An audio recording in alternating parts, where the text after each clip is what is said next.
Guys, if you haven't already, you absolutely have to make sure for my brand new webinar called The 3-Step Method to Prevent Kidney Stones. In it, I share the top 3 mistakes that I see people make every single day when trying to prevent kidney stones. And of course, I'll share what to do instead. I'll also be talking about the exact step-by-step method that I've used to help hundreds of people stop kidney stones in my course, Kidney Stone Nutrition School. Make sure to register for this free webinar at www.kidneystoneclass.com. I cannot wait to see you there. Welcome to the Eat Away Kidney Stones podcast. I'm your host, registered dietitian and kidney stone expert, Melanie Betts. After learning a ton about kidney stones and helping people prevent stones at the University of Chicago, I was fed up with all the terrible advice people were finding online. So I decided to do something about it. The Kidney Dietitian was born. This podcast is for people who want to learn what actually works to prevent kidney stones and still enjoy life, eating, and their favorite foods. Let's dive in.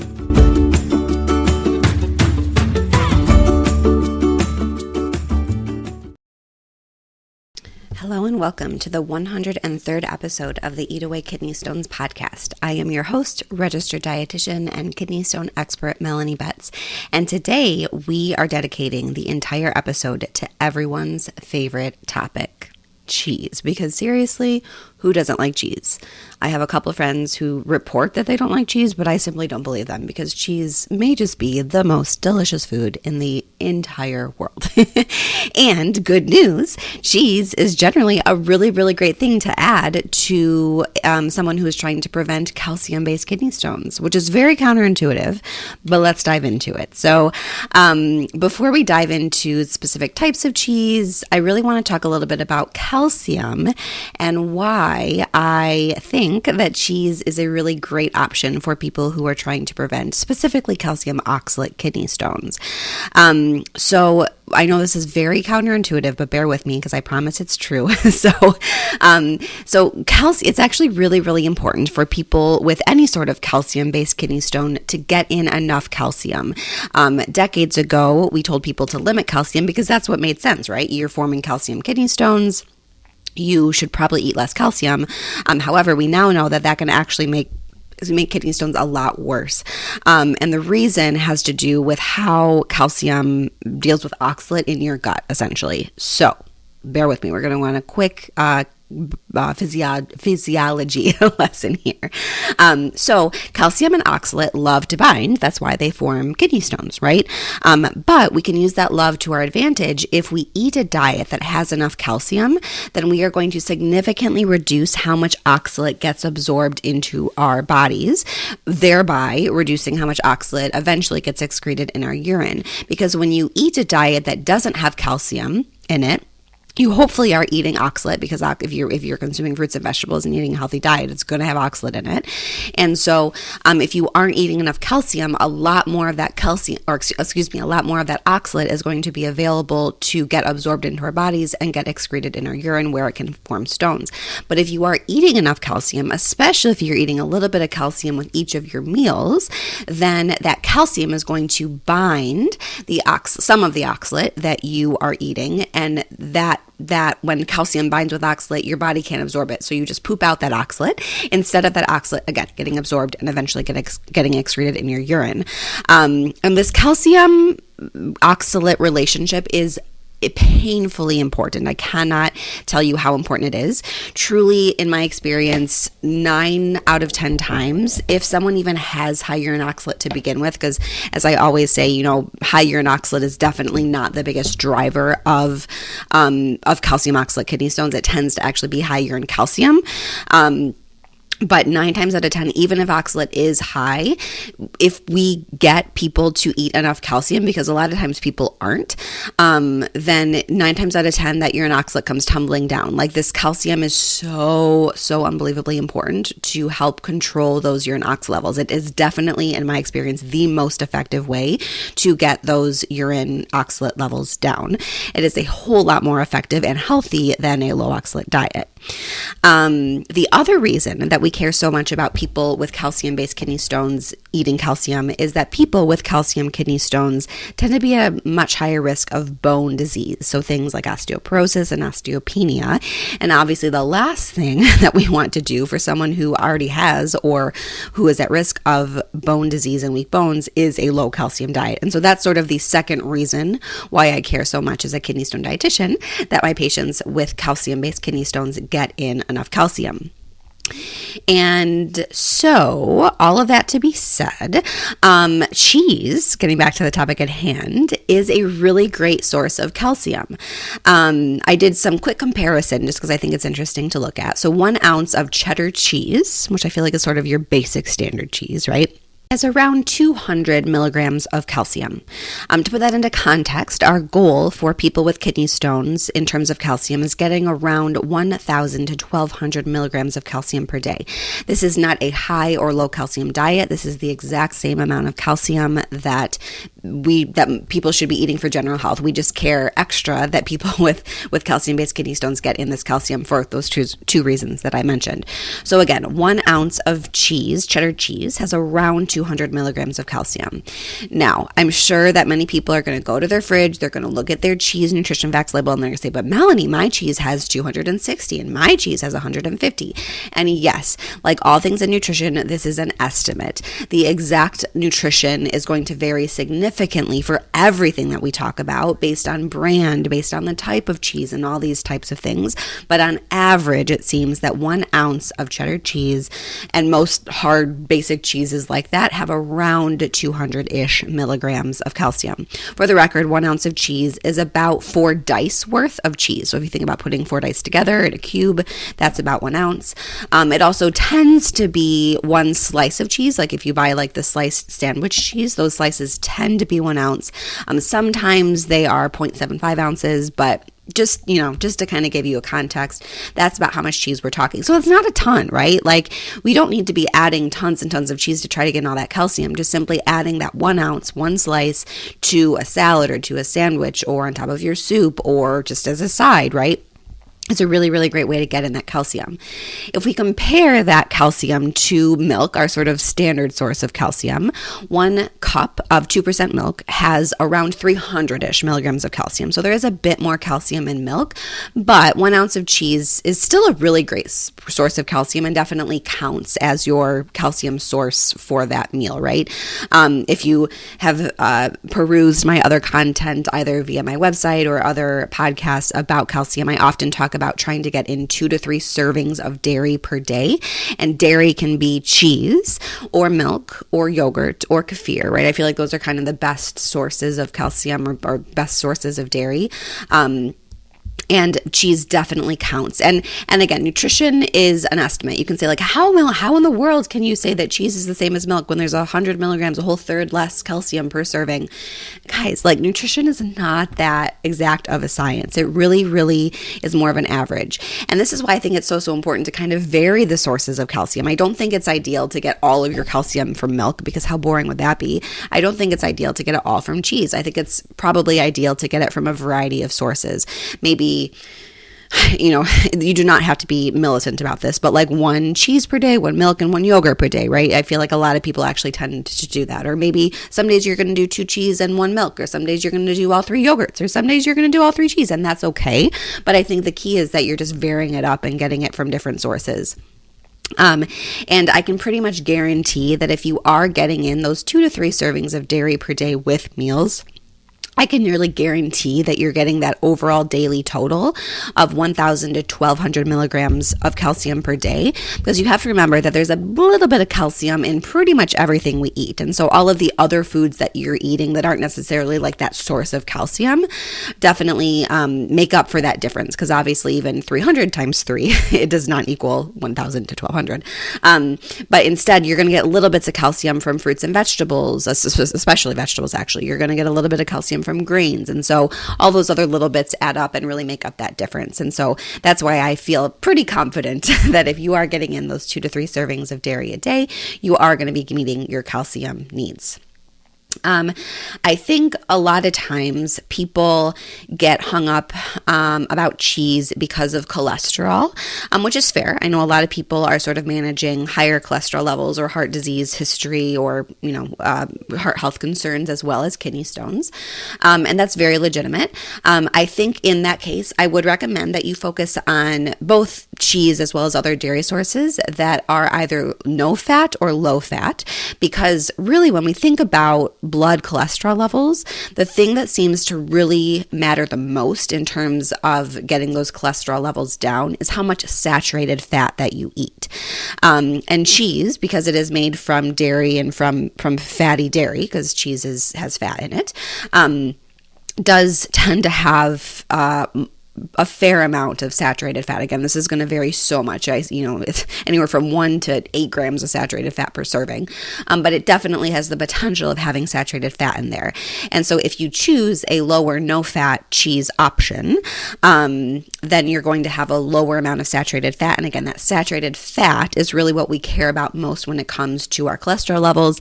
Ironically, not so much as cholesterol. It really is more saturated fat. And also, side note, another really great way to get your cholesterol levels down is making sure that you're eating plenty of fiber, aka plenty of fruits and vegetables and whole grains like whole grain bread, whole grain rice, brown rice, whole grain pasta, bulgur, quinoa, these types of things. Also, beans, nuts, and seeds are a fantastic source of fiber. Yes, these foods do tend to have oxalate in them, but I would definitely check out some of my other episodes about how I don't really care about the oxalate in those things for the vast majority of people with kidney stones, because there's usually much more important things for us to be concerned about. And those foods that have oxalate in them come packed with all of these other endless benefits, including that fiber, which is going to help likely help prevent kidney stones, as well as help get your cholesterol levels down. So the next big concern that people tend to have when it comes to cheese and kidney stones is sodium, of course, because we talk a lot about sodium. In fact, the next episode of the podcast is going to be completely dedicated to sodium. And so I wanted to just touch on cheese and sodium in our cheese and kidney stone episode. So, yes, again, cheese has sodium in it. There's no doubt about it. Part of that is because dairy has sodium in it. Just a straight glass of milk without anything added to it is going to have some sodium in it. And I think some people get so hung up on this because they're like, oh my gosh, my doctor says I have to eat no salt. And this milk has like 100 milligrams of sodium in it. But I think we have to put this into context because A, the goal is never, ever, ever, ever for not a single person on this earth to eat a zero sodium diet. That would actually be terribly unhealthy. Your body does need some sodium to live. The problem is that most of us are eating a whole lot more salt than we need. On average in the United States, around 1,000 milligrams more sodium than what we need to eat. And so yes, a cup of milk or a little bit of cheese does have some salt in it, but that's not where I can pretty much guarantee that is not where most of your sodium is coming from if you are eating more salt than you need. And again, you need some salt, and you can easily get that sodium from naturally occurring sources such as milk or cheese. Cheese is going to have a little bit of added salt to it too, right? But you get my point, right? And so I think that even the saltier cheeses can totally fit in our daily sodium amount. So for most people with stones, we're looking at no more than around 2,300 milligrams of sodium per day. This is especially important for people who have high levels of urine calcium, which tends to be the biggest driver of kidney stones. So I venture to say that most people with kidney stones do have high urine calcium. That's definitely why most people are forming stones.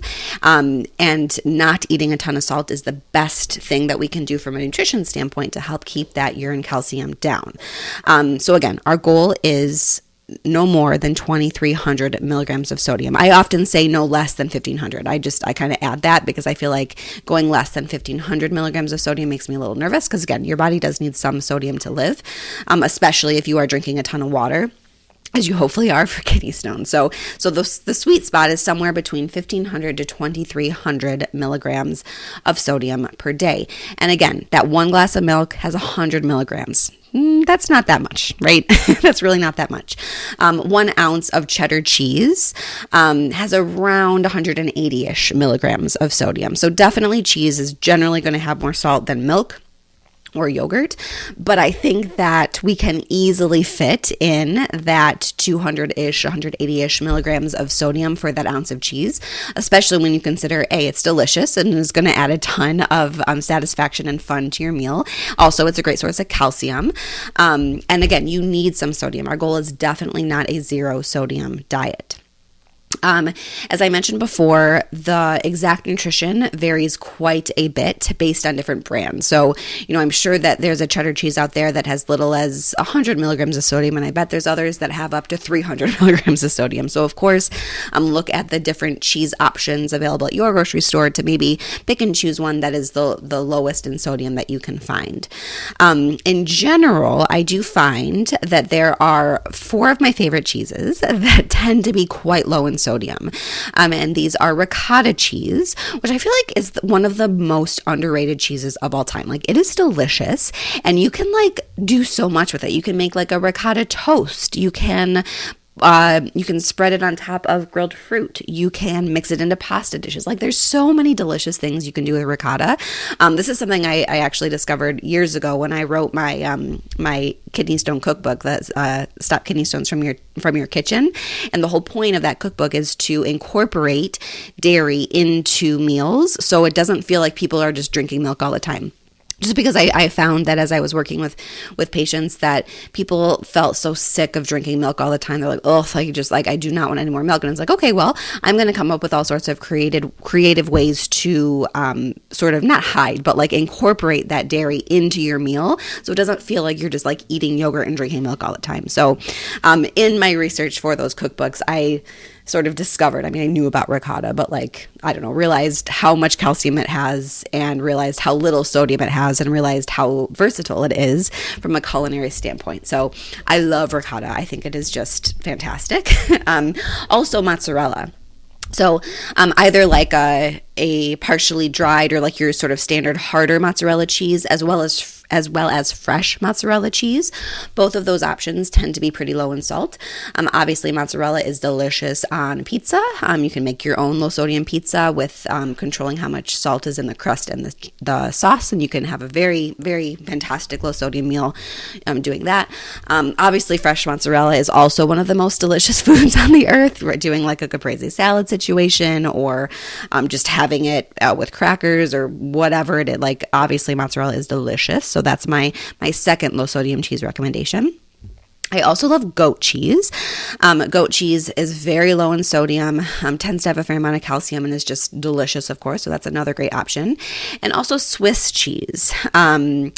Can be used for more than Reubens. It can be used, obviously, on lots of different types of sandwiches, and you can put it on salads or whatever, a snack, right? A cheese and cracker situation. Swiss cheese is another really, really great lower sodium cheese option. On the other side of the spectrum, some of the higher sodium cheeses, the ones that really stick out are things like Parmesan, blue cheese, and feta cheese. These cheeses, I'm not saying that you cannot eat them, but I do think using these cheeses as a source of calcium probably isn't the best idea, because a whole ounce of these cheeses, especially a Parmesan or blue cheese, would just be quite a bit, and you would just be getting so much salt and really not that much calcium. So I think these cheeses are really great because they're all really pungent and add a lot of flavor. And even though they are on the saltier side, I think that you're probably going to get a whole lot more salt per milligram of sodium, if you will, than just straight salt. Plus, they're adding delicious other flavors. So I think they can definitely be used to sort of bump up the flavor of a dish. But I don't think that they're necessarily the best cheeses to choose from a calcium standpoint, just because you're going to be getting so much sodium if you ate so much of the cheese to make it worth it from a calcium standpoint, if that makes sense. So again, I really want to just kind of end this episode with to confirm that cheese is a really great option for people with kidney stones. It can be a great source of calcium. However, just like any food, I don't think that it's something that we should be eating a ton of all the time. I think that variety is the spice of life, and variety is so important. It's perhaps one of the most important aspects of nutrition that we really don't talk about nearly enough, about how important it is to vary whatever you're doing. Eat a variety of different vegetables, eat a variety of different fruits, eat a variety of different types of proteins, a variety of different sources of calcium. Don't make all of your calcium cheese. Mix in some milk, mix in some yogurt, mix in maybe some plant-based options if you want to once in a while, right? I think that the more variety we get in, that makes eating a whole lot more exciting in my book, although I'm sure that other people would disagree. But I think it makes eating more fun and exciting. And also, it's going to help make sure that you're getting in a wide variety of nutrients, right? Each and every single food on this earth has a different mineral, vitamin, phytochemical profile, and different foods are going to offer different benefits. And if you're eating the exact same 10 foods or something for a long time, or the majority of your diet is the exact same 10 foods, it kind of, you're missing out potentially, and maybe there might be some holes when it comes to sort of making sure that you get all of the different things that we want to from a, vitamin mineral standpoint. So I think that variety is what is most important. So hopefully this episode helps you enjoy your cheese. Go do some research at your grocery store and let me know which low sodium cheese you find. I'm always on the hunt for lower sodium brands or unique options. I forgot to mention farmer's cheese is another really great option. It can be harder to find, but it is so delicious. I feel like farmer's cheese is basically cottage cheese, but doesn't have all the sodium added to it. So traditionally, cottage cheese has quite a bit of salt added to it, although you can find low sodium cottage cheese. It's really hard to find, but it does exist. But if you can find farmer's cheese, it's essentially cottage cheese without the salt. And so again, kind of like ricotta is this gold mine of tons of calcium within a low sodium cheese. So wanted to mention that one as well. Okay, so with that, I will end this episode. I hope that you enjoyed it, especially for all those cheese lovers out there. I give you some tips for different cheeses to try and things to look out for when you're choosing a cheese if you have kidney stones. As always, if you have any questions that you would like me to tackle on the podcast, please let me know. You can record your question at kidneystonepodcast.com for a chance to get answered on the podcast. And I look forward to seeing you next Wednesday. Thank you for listening to today's episode. For more help with kidney stones, check out my website, www.thekidneydietitian.org. For more personalized help from me, check out my online course, Kidney Stone Nutrition School. VIP enrollment includes help directly from me. I can't wait to see you there and help you prevent kidney stones. Have a great day.